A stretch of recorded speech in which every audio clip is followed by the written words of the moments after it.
just kind of a quick agenda for today. We'll reintroduce Hive and myself.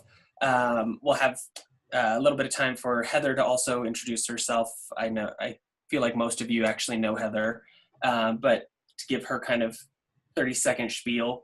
And then we'll get into introducing HubSpot and Jacob Carlson, who is our CAM.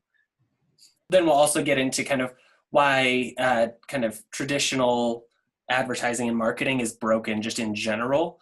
And then talk about what is inbound marketing. We'll go through a demo of the HubSpot software, and then get into questions and answers. I founded Hive Digital Strategy in 2014.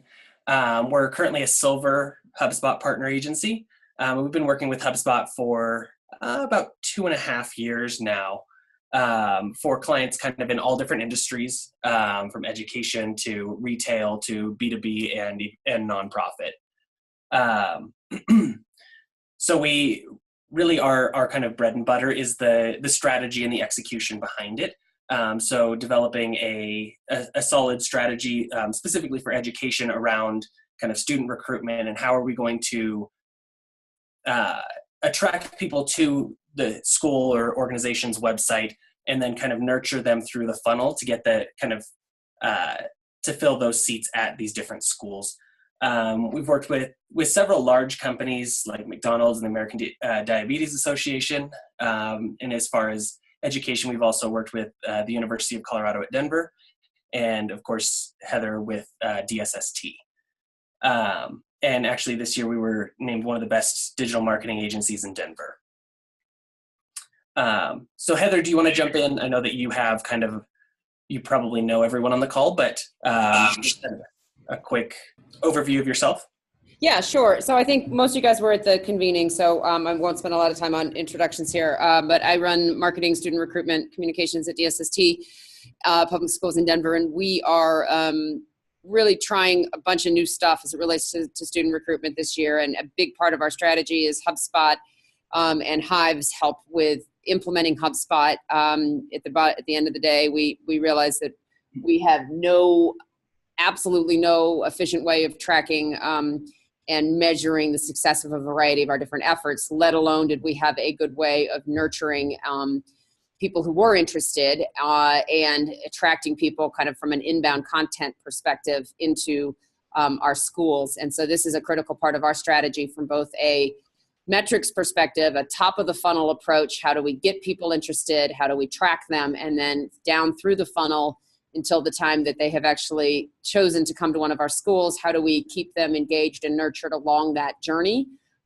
We will probably also be using HubSpot in a big way following enrollment in terms of making sure, that distance between the time that they've enrolled and actually shown up in a school, keeping our communication with families very strong, using some of the HubSpot tools for that as well. So we're at the very beginning of this experiment, but frankly, I think I said this in December, in our earlier meeting in December, I don't know how we could do this, some of the stuff we're doing without a comprehensive way of tracking that and measuring, which is what HubSpot is bringing to us. So I will let them kind of take it from there.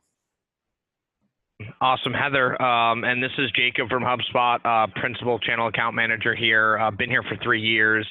Have worked primarily with marketing agencies in our partner program. So work with about 50 marketing agencies across the country, helping them, sell their services and also be able to qualify good fits for HubSpot software.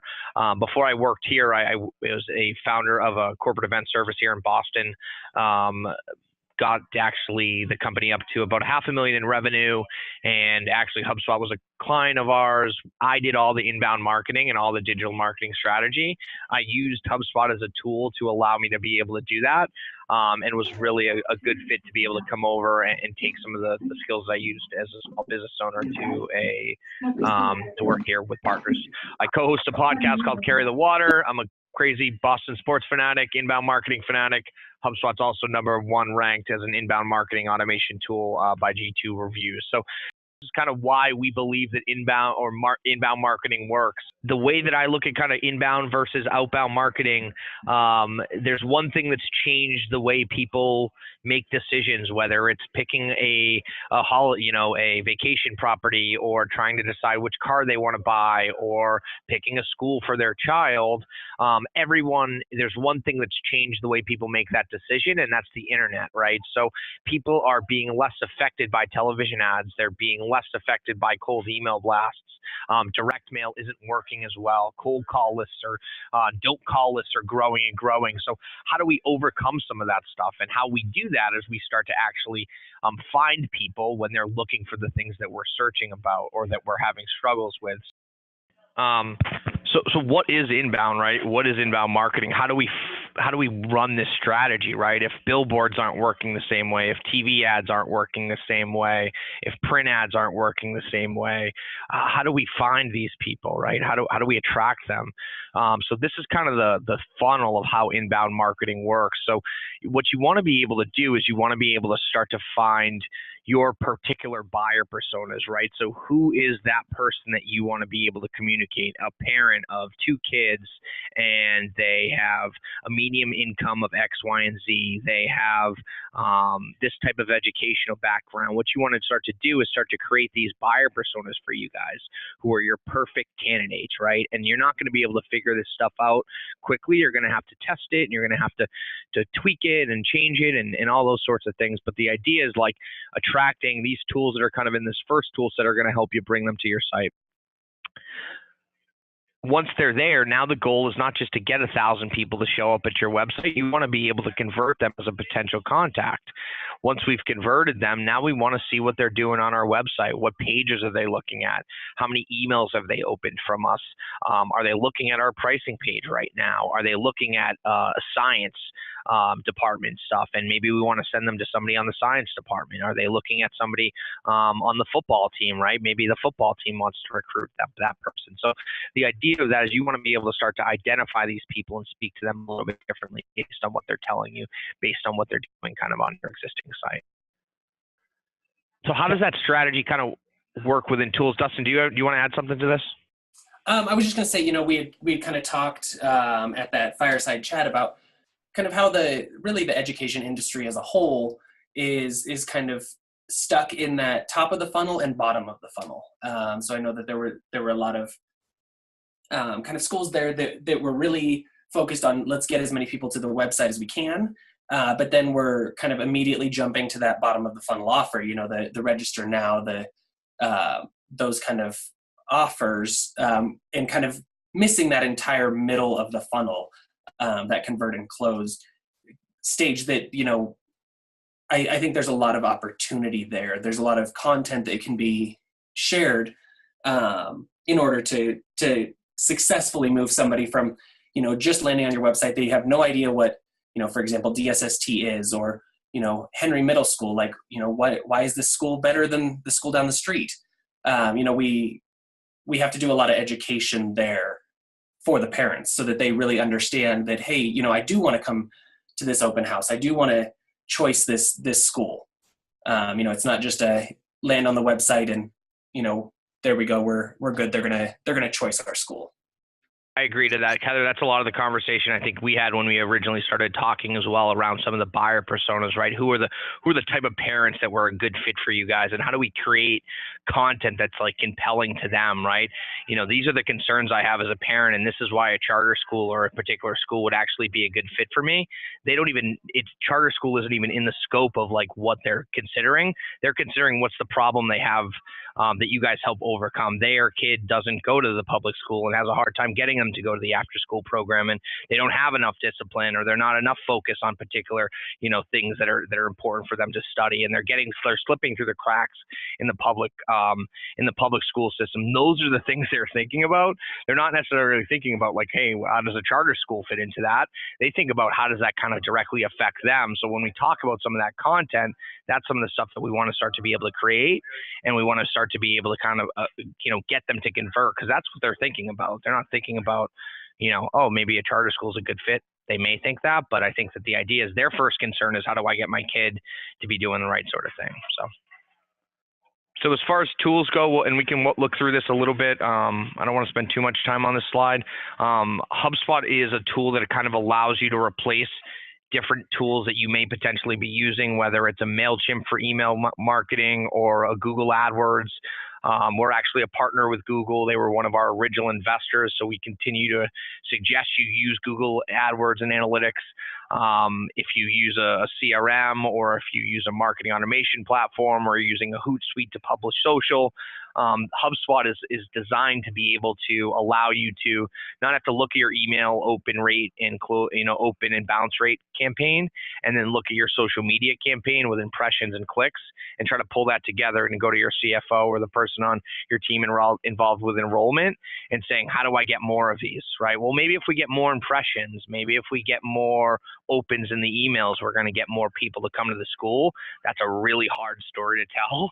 And that's hopefully what we're able to help you overcome. And I think that's some of the path I think that Heather and her team and Hive is trying to go down to try to figure some of that stuff out. Why inbound marketing? A lot of this is it's more effective with it cost-wise.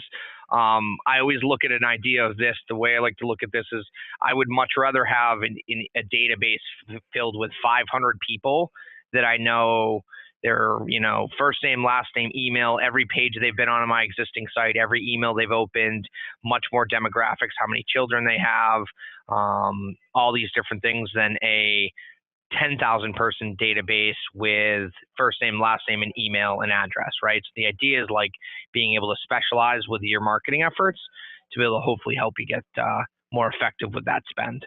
Well, and that's where we kind of, when we started working with Heather, so she is, one of those lucky, she's in one of those lucky organizations that gets that list of, all the incoming fifth graders and, all of that data. But what we're having to do with Heather is really figuring out, who are actually good contacts on here.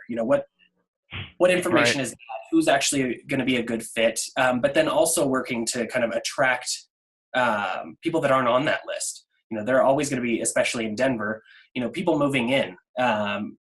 People that didn't make that list, or whatever the case may be. We've really got to figure out who we want to spend our time with, especially as like Heather's choice enrollment period is coming up in a couple months. Like, we've really got to nail down, here are the contacts that we really want to focus on. And these are the people that we think are really close to choosing us. And we just want to make sure that we're staying in front of them. Yeah, agreed. So can you guys see my screen? I kind of shifted over to the platform itself. Yep, we're good. Okay, cool.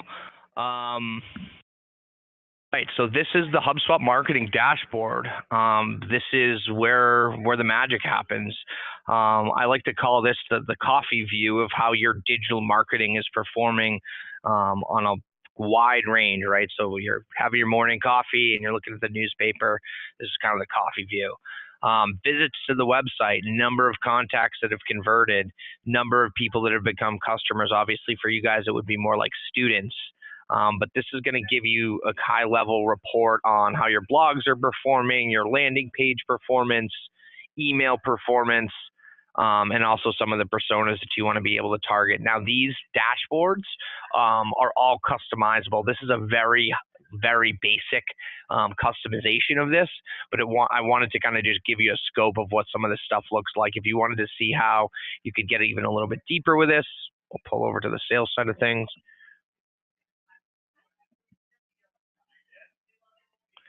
Or you can start to see we get a little bit further into the contacts, we can get a little bit further into some of the productivity, and we can get a little bit of a different look here as well.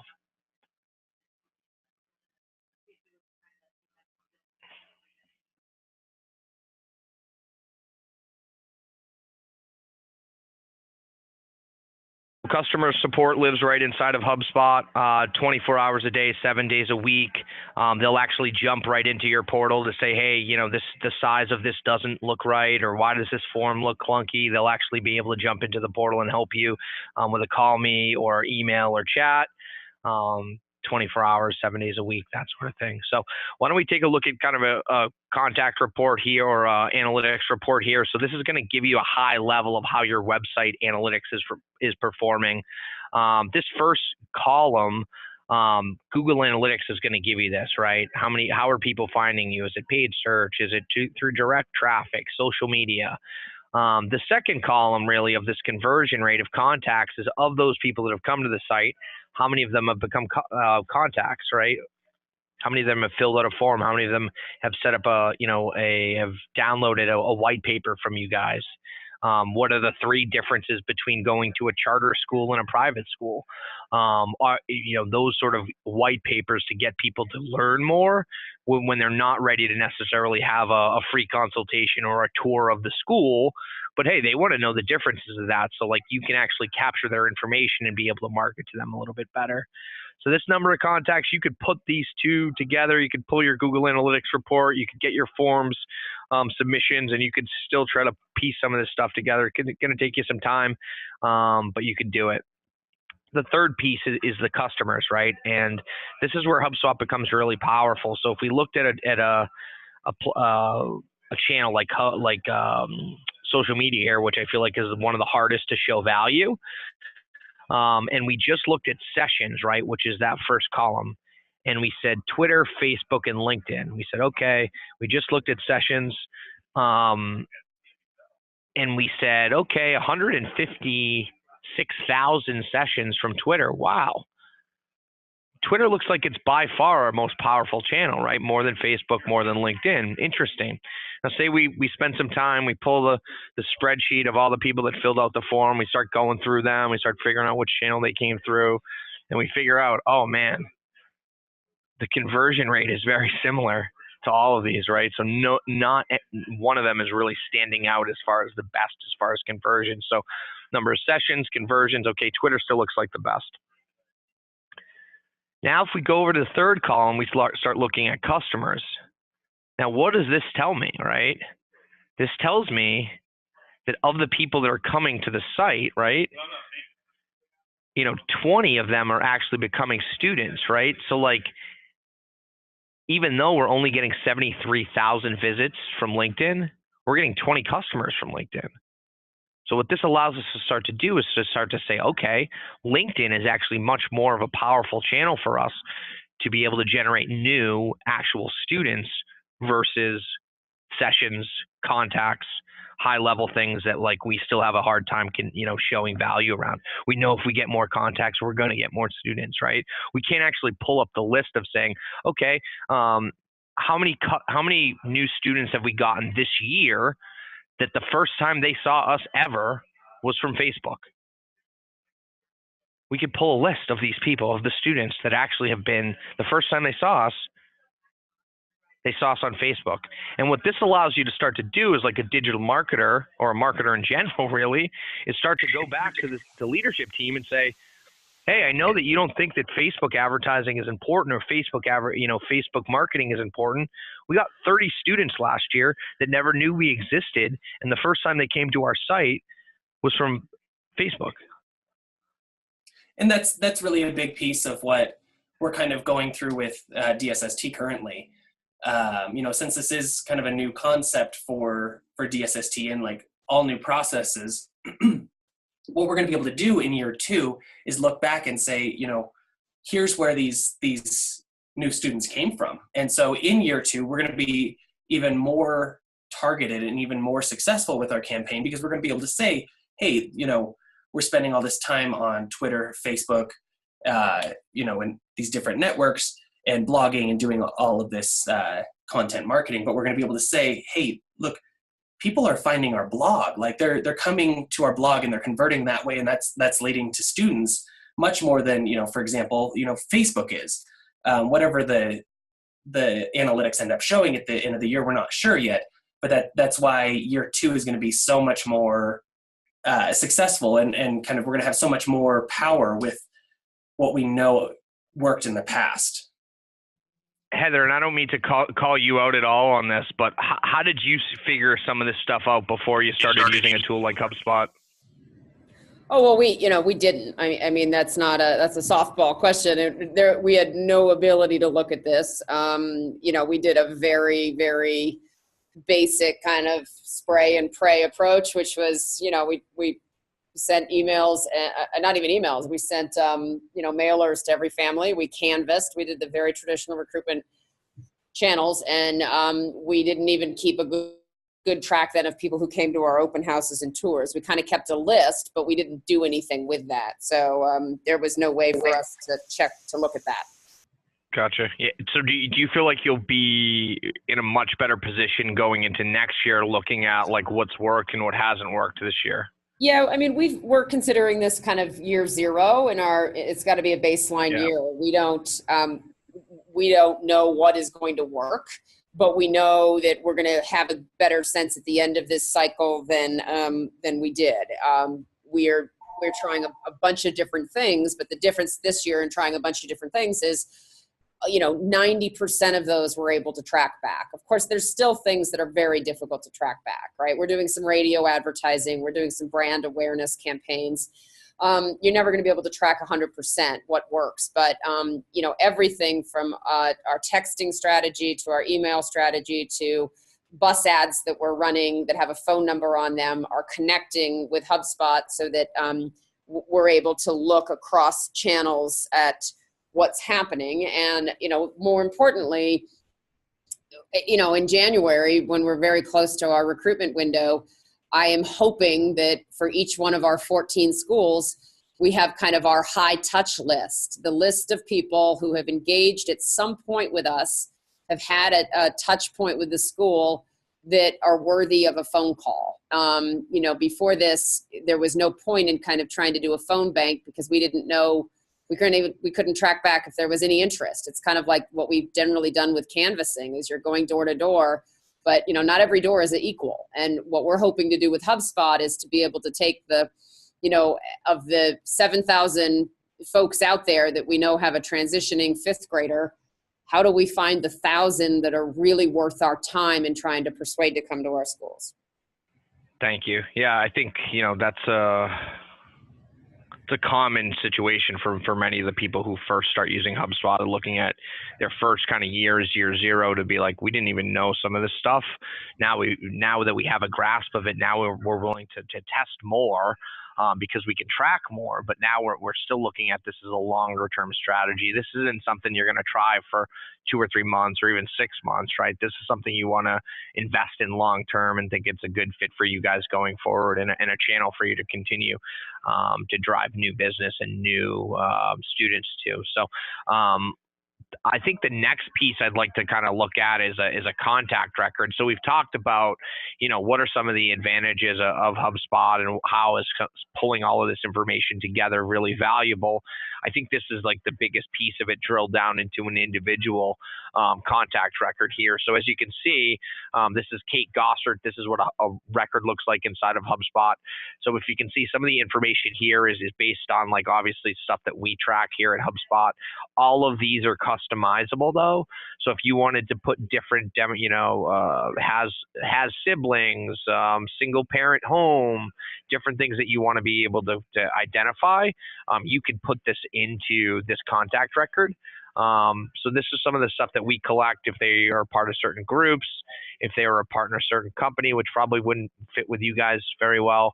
But this is going to give you some different things. So number of visits to the website. So what this does is anytime that somebody comes to a website with a HubSpot tracking code on it, we are going to drop a cookie onto their IP address. If you have that person's contact information in your database already, we're going to start to track them from that point on. If you do not have their email address at that point yet, we're going to still continue to track that person until they fill out a form on your site or get added into your database. So once they get added into your database or they fill out a form, then we're going to connect that IP address to their information. And now we're going to know everything that they've done before they actually filled out that form or they were in your database. So it gives you the analytics before you even have some of it. You do need to get the contact information, but if you do have contacts that you would bring over, this would be able to help you start tracking them day one. So all of this information on the left is internal with us. this information on the right is everything that Kate has done with us, every person she's talked to on our team, every website page that she's looked at, every button she's clicked on our website. Everything that Kate has done this whole period is tracked. And this allows different people to do different things. If you said, like I was mentioning before, if you have a kid that's checking out the science department over and over and over again, right, instead of sending him to a general admissions person, sending him to somebody with a little bit more focus in science, maybe a science teacher or something, department head or department admin, something along those lines, you can start to segment that message to those people.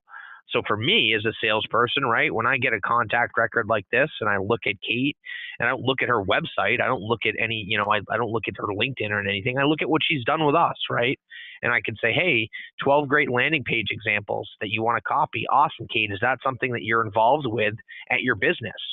It changes the conversation that you can have with them.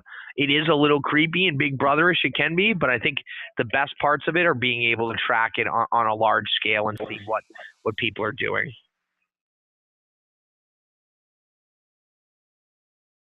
Anyone have questions on this? I know we've been pretty silent right now, but does anyone have questions on this piece of it? I think it's pretty important.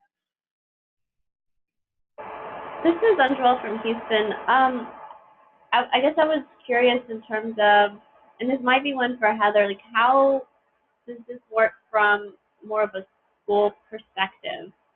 Like I heard about science, but do we need to probably go back and rebuild our website to align to some things with HubSpot in order to be able to track more effectively if we don't have a very robust website? Or I guess I'm kind of curious, how does it align with schools? I can see definitely for businesses and articles and things like that, but I guess I'm struggling a little bit for schools. Yeah, no, it makes complete sense. And Dustin or Jacob, would you guys be able to pull up one of our enrollment pages on our school sites? Is that easy, Dustin, for you to do? I don't know who's driving, but I can walk you through it. But I think also showing is important.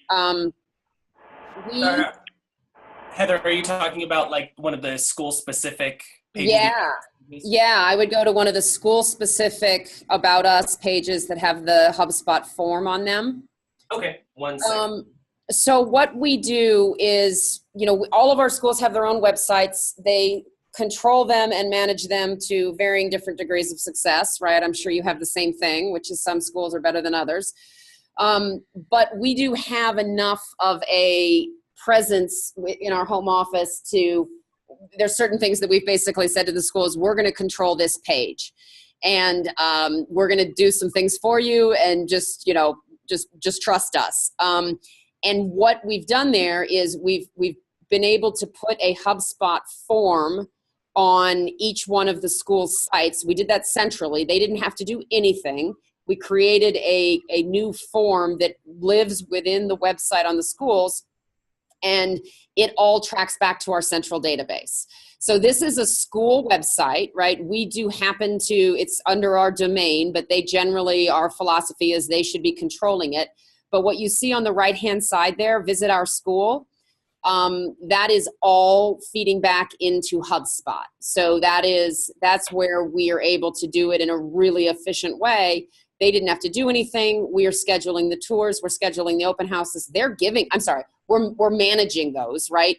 They give the open houses, they give the tours, but anybody who submits a form through here is connecting with our HubSpot database, which is really critical.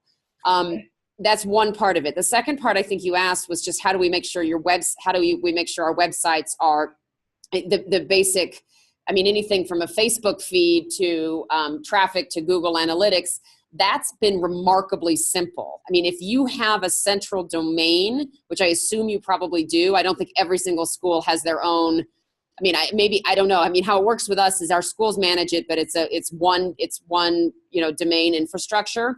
And all we had to do was work with HubSpot and Hive to make sure that we had the right tracking mechanisms across our sites. And that just wasn't very hard. I think what we did is we gave that information to our HubSpot, the person who was onboarding us at the time, Jacob, and they took it from there. And like tracking codes, the people who manage the firm that manages our websites, like got it all done in, in an hour. It's not I don't want to underestimate this, but that was not a hard part of this. Making sure that there's relevant content on the school's web pages is a little bit different, right? Because you do want to make sure you're driving people back to pages that actually are answering their questions.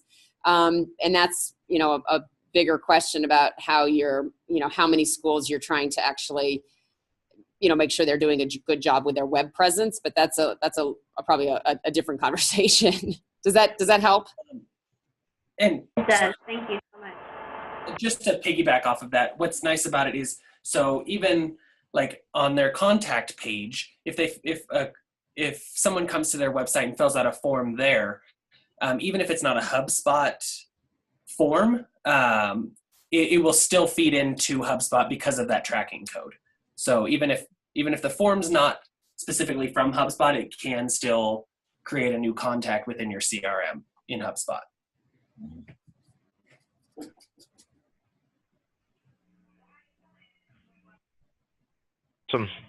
We have not trained our school staffs on using HubSpot at all yet. We haven't needed to. I think in year 2, we may start to think about how we may use the office managers at each school. But honestly, we've run this centrally, and we haven't had to bother the schools with a lot of this at this point. I think that's partly a philosophy where we just didn't feel like it was going to happen very well if we tried to put this down to the school level. But there's no reason that we couldn't. If we had the infrastructure, if we had the right people in place, we could give them all logins to HubSpot and they could manage it themselves. We haven't felt the need to do that at this point. Awesome. Thank you guys so much. Appreciate that. And I think to add to that point, I think even when we were speaking originally, Heather, like the question is like with HubSpot, when we position it as this, as it is right now, this isn't necessarily designed for like a school specific, right? The idea of the tool though is that it's extremely intuitive to be able to build it and create paths and create processes that are going to help you guys expedite the way you guys are doing your business right now. So like some of these forms, when I kind of look at, if we went back to the, prospective families, and some of this information that we're capturing, right? Like this isn't just the first name, last name, email, right? Like we're getting a bunch of information, right? So we're getting all this different information from somebody. So what you're able to do is you start to being able to bring that into a contact report. So you can say, okay, everybody who, other than friends, my student would most likely hang out with one of these different people. Now we can start to build that persona, build a student persona, a student profile that we can start to target and market to be able to actually get to that end goal of bringing more students to your school. Because I think that's ultimately the goal. It's not about impressions. It's not about opens. It's about how do we get more students to come to your school. So yeah, that's an important piece. I'm glad we touched upon it. So now that we have all this kind of creepy information, right? We've known how many times people have been on the site. We know which pages Kate's looking at. We know how many times they've opened emails, right? Like now what are we going to do with all this information, right? So this is what I like to call as what is our list tool. So what our list tool does is it actually allows you to start to chop and segment up that data based on many different things, right? So all of this information that you're capturing, you can start to segment that based on, recent conversion or let's see, last page, last time contacted, last activity date, all of these based on the individual contact property. Or you can base it on, hey, they looked at a particular site. Maybe they looked at HubSpot, / pricing, right? And we want to know everyone that's looked at this site and everyone that's done, so the idea of this list tool or list that I built is what I would consider kind of an unengaged opportunity, right? So they filled out a form on your page in the last 30 days. In our life cycle stage, they were an opportunity. So maybe they came to a school, a tour of the school. They've been to your pricing page 3 times. They haven't been to your website in 2 weeks, and they haven't opened one of your marketing emails in 12 days. So anybody who fits into this demographic and fits these 5 properties, fill out a form in 30 days, was an opportunity, been to your pricing page 3 times, hasn't opened an email in 12 days, and day number 15, they're going to get automatically just dropped into an automation.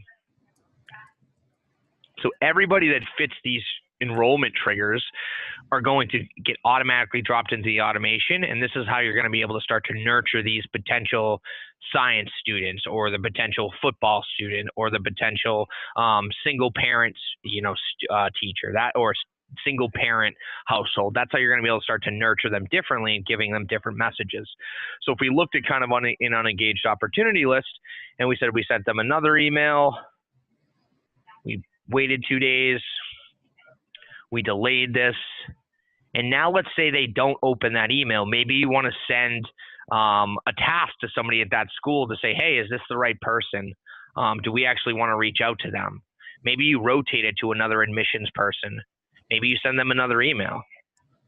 Maybe they do open the email, and you want to you want to let the football coach know that there's a 6'4", 250-pound 7th grader, and he's thinking about going to your school to play football, and he's been all over the football page, and you want to let this person know. You can send them an internal text message. So these are some of the building blocks that you can kind of add within one of these kind of drip campaigns that allow you to start to nurture and segment people a lot differently. This is much different than the let's get 5,000 people in a list, send them a big blast email with some links and hope they click on this stuff to find our email. This is about actually figuring out how to nurture somebody the right way, because we all get a million emails. We all get too many of these phone calls. But if I got an email something specific about me and the Red Sox and inbound marketing, it'd be much different than hey, Jacob, are you interested in Red Sox tickets? So all these different things you can do. You can send an email. You can send an internal email. You can add them to a list. You can remove them from a list. You can change contact properties, right? Maybe it's somebody who we thought was a hot lead, or we thought was a hot prospect, and they went through this nurturing campaign for 3 weeks. We sent them 4 or 5 emails, and they didn't get back to you. They didn't even open them. Maybe they're not a hot prospect anymore, and you want to be able to change that. So all of this stuff allows you to be able to set, trigger, and kind of let it go from there. So the idea of this is to be able to stay on top of it and be able to figure out the best ways to nurture your best potential future students. Any questions on this, Dustin? Do you want to add anything to this? Have you guys started to set any of this stuff up with, with Heather and their team yet?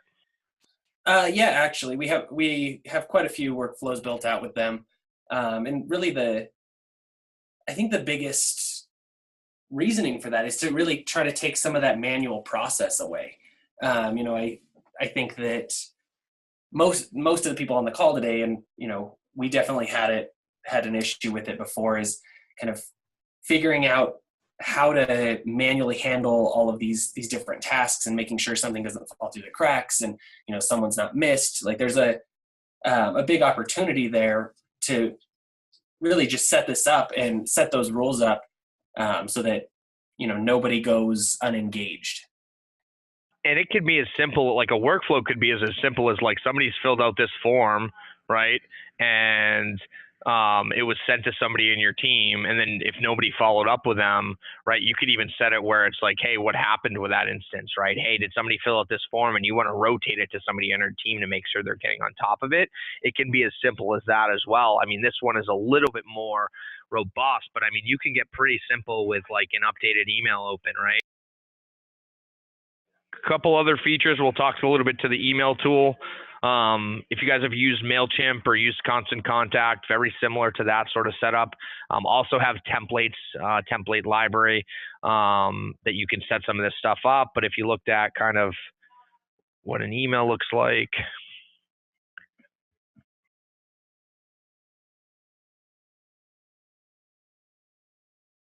everything in HubSpot is WYSIWYG. So you can actually be able to edit, change any of this stuff without having to code. So no more coding. This is a basic kind of, the styling, inserting links, personalization.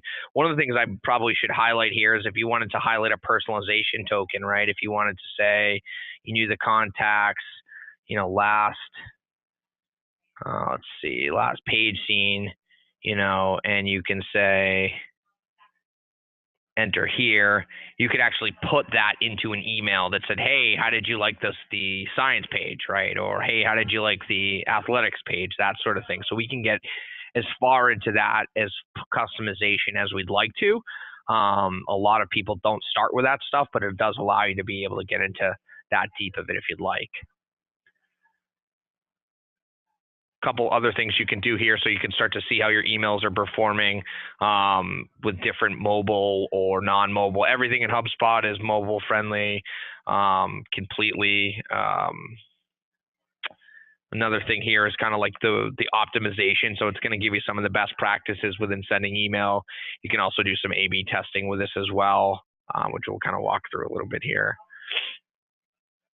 But we got about 5 minutes here left. Does anybody have any kind of questions? Does any thoughts, concerns? I have like one more piece of the tool I'd like to show, but I want to make sure I answer any questions before I got to hop. And I have a couple minutes after if you guys want to continue to talk too. But any questions, guys? Cool. So I will. So I know when we talked a little bit before, Dustin, and we said, hey, a lot of the schools are really good at top of the funnel. They're creating great content. They're getting people to their site. They're doing good SEO. They're doing AdWords. They're getting people there. But what they're really struggling with is getting people to convert, right? Or how do you get people to click a button, fill out a form, and become a lead, right?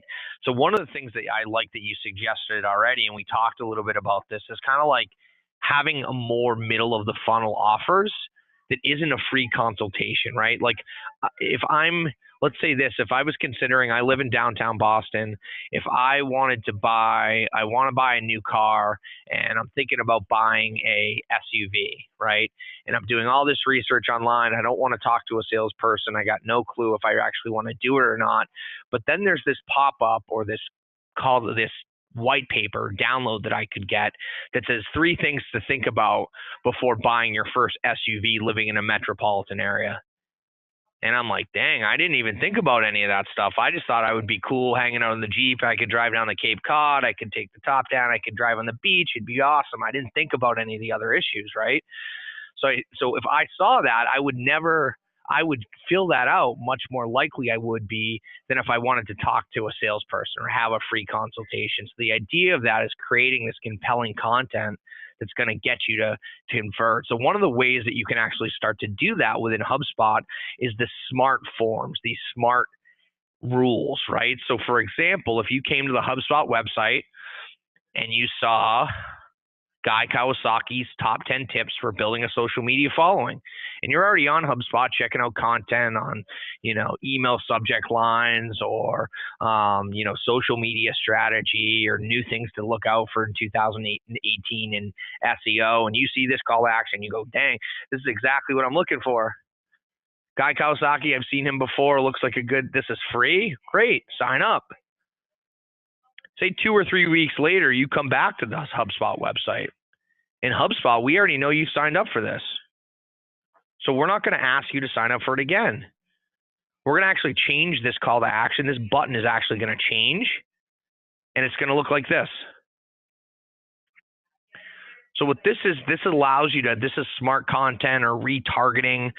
This actually allows you to be able to change the messages and your existing site based on what you know about the person that's looking at it, right? So if you're getting a free assessment, if we're going to give you a free webinar from this, well-known thought leader in digital marketing, you've obviously built some trust with us.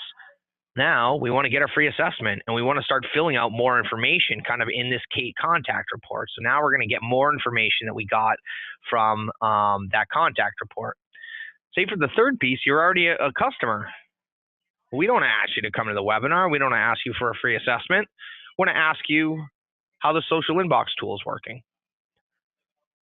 So the idea of this is like if you want to speak to people the same way, if you want to do this big blast campaign, it's much harder to get conversions if you're not understanding kind of where they are in that process. If it's the first time they're on the HubSpot website, they're probably checking out one of our many blog articles or downloads or so on and so forth. They're not ready to have a sales conversation with me yet or somebody on our sales team. They need to build trust with us. They need to have that kind of layer to understand that. But now when we go back and we ask them some like probing questions about like, hey, what's your social media strategy like? You've already told us you need help with it because you're coming to the webinar. So this is kind of how that inbound strategy works, and it allows you to start to change some of this stuff based on what you know from what they're doing. So it's less of this like blasting and hitting as many people as we can as marketers as we used to do. This is more like, oh, I know this about you, and now I'm going to change my message based on that.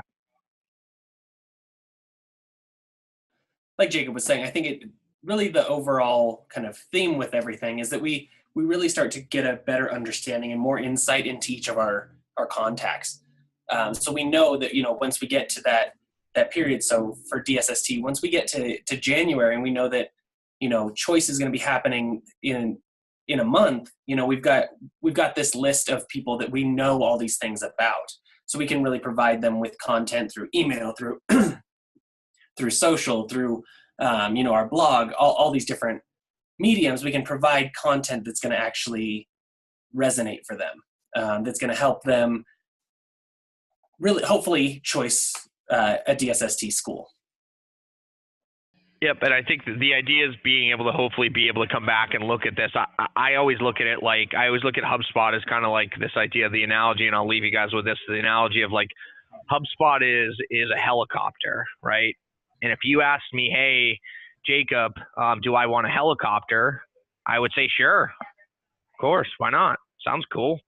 And then when they drop a helicopter into my backyard, then what do I do with it, right? I gotta get some helicopter. Where do I get helicopter gas? I don't know how to fly the helicopter. I know I wanted it, but like, what do I actually do with it? So the idea is like HubSpot is an extremely powerful tool, but if you don't have the content to publish around it to actually see what's working and isn't working, you're not committed to doing that on a long-term basis, you're just gonna have a helicopter in your backyard. All right, guys, let me know, too, if you have any other questions as well. More than happy to kind of grab some more time, dig further into this with you. If you want to look at something more specific into the tool, more than happy to grab some time with any one of you guys. And happy holidays. I'm pretty much wrapped up on my end, Dustin. I don't know if you have anything else. Yeah, if there were any questions, we'll also send out the recording of this shortly after we're done. Thanks, guys. Thank you, Heather. Thank you, Dustin. Thanks, guys. Thanks, everyone. Have a great holiday.